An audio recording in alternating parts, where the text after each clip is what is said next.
swap the different audio that comes from the left to the right and vice versa. Then you have stereo separation, so you can separate the stereo from the audio material that's coming out through this mixer track. Then we have the volume meter here. You have your different inserts, track latency, you can see that as well. You have ARM disk recording, so that comes to when we go to the recording section, you will see what that is all about. Let's take a look at the different inserts you can use in the mixer. So let's go with this piano section here, and we have its mixer section selected here. So when we have that, we can go to this section where you can see the different slots. So what you will do here is to choose one of these slots, and the signal will actually travel through these slots. So if you choose one plugin to be, for instance, on slot 1, that will travel through that plugin and then come to the plugin that you have set on slot 2, and so on and so forth. So let's say slot 1 here, I can just go with, let's say, a delay plugin here like that. And now you will hear the delay coming through, or the signal coming through the delay, and then back to the master track here.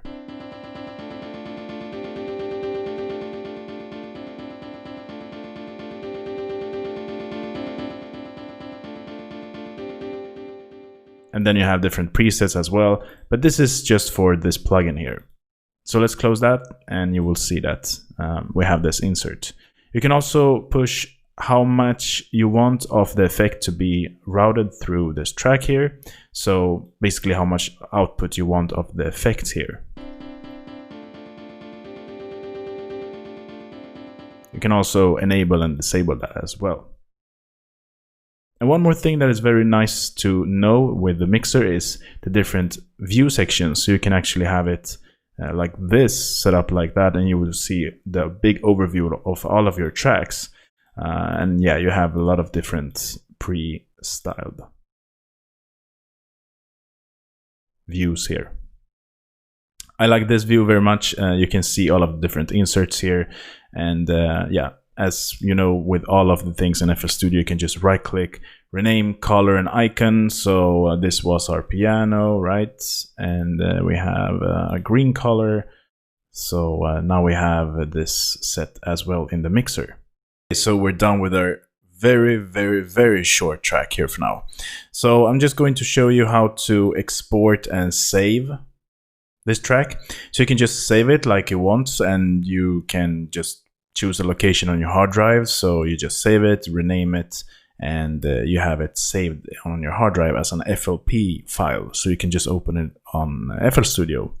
If you want to export the track, you can do it by go to export here, and you can choose WAV, MP3, and all of the different files here.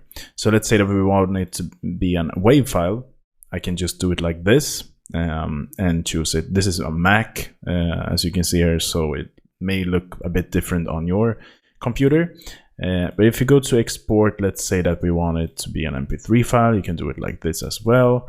So if you pass through that save window, you just go and save, you will get this little window here. And you will see all of different modes if you want to export just the pattern or the full song. And you can choose if you want the tail to be leave or if you want it to be cut in the end. So let's say you have a lot of different reverbs at the end. You can just tell FL Studio to let the reverb tail to be played and recorded in the export, or if you just want it to be cut whenever the patterns are ending in the playlist arrangement, even though there may be like a reverb tail or something like that. So you can choose WAV, MP3, all of these different outputs here as well. You have quality and you have different stuff here as well. So we're going to go through the export settings in a later video in the course, so you will see that as well. But you can also see the length here. This is very nice to have, and the disk space that this track will take up when you have this exported. All right, guys, so this is a very brief introduction to FL Studio. Let's dive deep into FL Studio in the next lectures. So see you there.